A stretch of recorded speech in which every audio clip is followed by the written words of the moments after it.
Chapter 2, From Trade to Territory, the company established power. Aurangzeb was the last of the powerful Mughal rulers. He established control over a large part of the territory that is known as India. After his death in 1707, many Mughal governors, subedars, and big zamindars began to ascertain their authorities and establishing regional kingdoms. As the powerful regional kingdoms embrace in the various parts of India, Delhi could no longer function as an effective center. By the second half of the 18th century, however, a new power was emerging on the political horizon: the British. Did you know that the British originally came as a small trading company and were sent to acquire territories? How then they did come to be master of a vast empire? In this chapter, you will see how this term came about. East India Company comes east. In 16th, the East India Company acquired a charter from the ruler of England, Queen Elizabeth I, granting it the sole right to the trade with the East. This meant that no other trading group in England could be competed with the East India Company. With the East India Company with this charter, the company could venture across the oceans, look for a new island from which it could buy goods at a cheaper price and carry back them to Europe to sell them at higher price. The company did not have to fear competition from the English trading companies.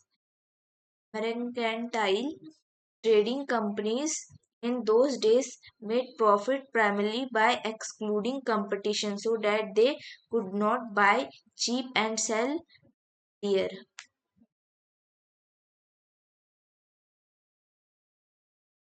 The Royal Charter, however, could not prevent other European power and entering the eastern market by the time and the first English ship sailed down the west coast of Africa round the Cape of the Good Hope and crossed the Indian Ocean, and Portuguese had already established their presence in western coast of India and had their base in Goa. In fact, it was Vasco da Gama, a Portuguese explorer, who had discovered this sea route into India in 1498. By the early 17th century, the Dutch too were exploring the possibility of trade in the Indian Ocean. Soon the French traders arrived on the scene. The problem was that all the companies were interested in buying the same thing, that fine quality of cottons and silk produced in India had a big market in Europe. Pepper, clove, cardamom, and cinnamon too were in great demands. Competition among the European companies inevitably pushed up the price at which these goods could not be purchased, and these reduced the profit that could be earned. The only way the trading companies could flourish was the eliminating the rivals competitor. The argue to secure market, therefore, the led of fierce battle between the trading companies through the 17th and 18th century. They regularly sank each of other ship blockade route and prevent rival ships from moving their supply of goods. goods. Trade was carried on with arms and trading posts were protected through the fortification. This effort to the 40 settlements and carrying on the profitable trades also led to be intense conflict with the local rulers. The company therefore found it difficult to separate trade from politics. Let's see us how this happened. East India Company began to trade in Bengal. The first English factory was set up on the bank of river in Hooghly in 1651. This was the base of which companies traders known at that time as factors operate the trade. Factories had a warehouse where for oh, goods export were stored, and it had offices where companies officially sat. As trade expanded, the company persuaded merchants and traders to come and settle near the factory. By 1696, it began building a fort around the settlement. 2 years later, it the bribed the Mughal official into giving the company's zamindar right over villages. One of these was Kalikata, Kalikata, which later grew into cities of Calcutta or Kolkata.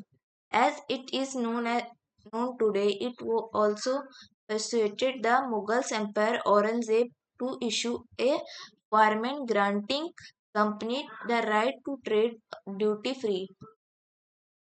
The company tried to continuously to press for more concessions and manipulate existence privileges. Aurangzeb Farman, for instance, had granted only the company the right to trade duty free, but officials of the company who were carrying the on private trade on the side were expecting to pay duty. This they refused to pay, causing the enormous loss of revenue for Bengal. How could the Nawab of Bengal, Murshid Quli Khan, not protest?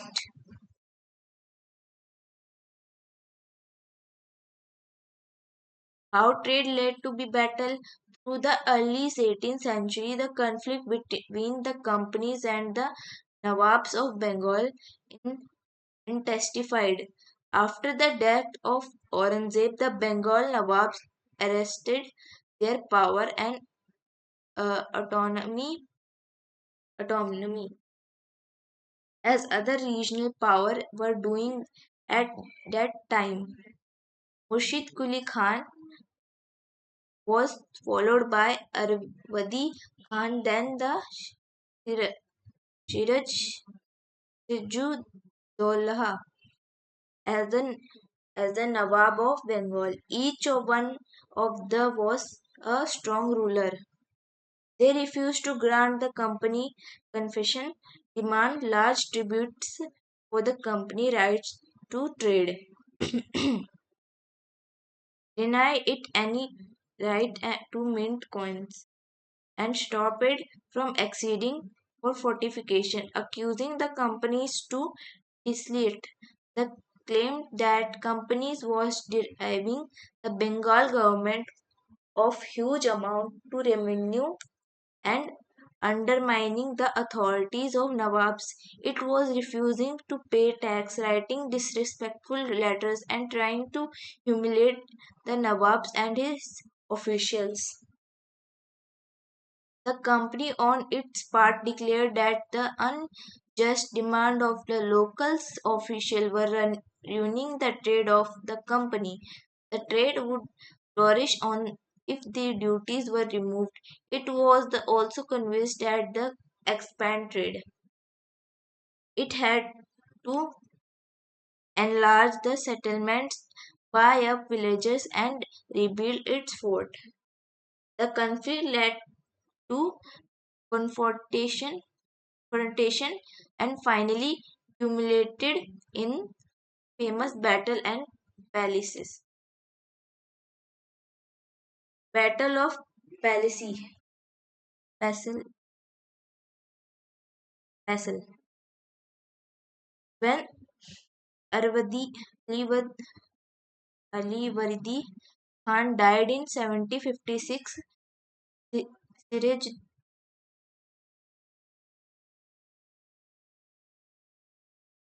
Duha became the Nawab of Bengal.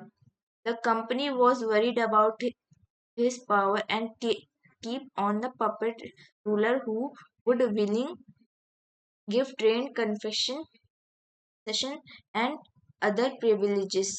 So it tried through the without succession to help. One Suraj Dohal's rival became the Nawabs and infiltrated Siraj Duhal asked the company to stop meddling in politics affair of his dominion, stop fortification and pay the revenue. After the negotiation failed, the Nawab's merchants with 30 30,000 soldiers of English factory at Qasim, Qasim Bazar captured the company's official locked at warehouse, disarmed an Englishman. The blockade English ships. Then he marched to Calcutta to establish control over the company's further fort. On hearing the news of the fall of Calcutta Company's official in Madras sent force under the commands of Robert Civil, reinforced by the naval fleets, prolonged negotiation with the Nawabs followed.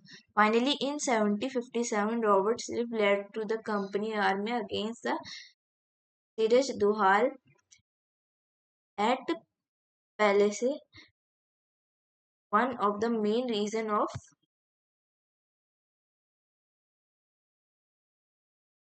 the defeats of Nawab was the force led by the Mir, Jafar